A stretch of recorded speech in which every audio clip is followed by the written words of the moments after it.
She's a 1-year-old German Shepherd here for our 2-week board and train. So Zoe has a lot of anxiety. She pulls a lot on the leash. So she's definitely acts like a puppy at times. So let's see where she's at with some commands right now. Zoe, come. Come. Good girl. Very good. Come. Zoe, sit. Zoe, sit. Sit. Sit. Zoe, sit. Good. Down. Down. Down. Zoe, down. Down. Come on, Zoe. Feel. Feel. Come on, Zoe. Feel. Come here. Go. So we have some work to do, so check her out in the next 2 weeks.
K9 about doing a whole bunch of research, about finding trainers that actually knew what they were talking about, watched a whole bunch of videos, and asked around, obviously, and a lot of people knew about them, and went with them, and she was very energetic, very spirited, and now she's much calmer.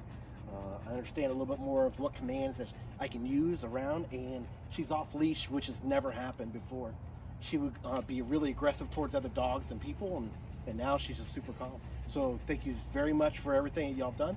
Greatly appreciate it, and it definitely works. Thank you.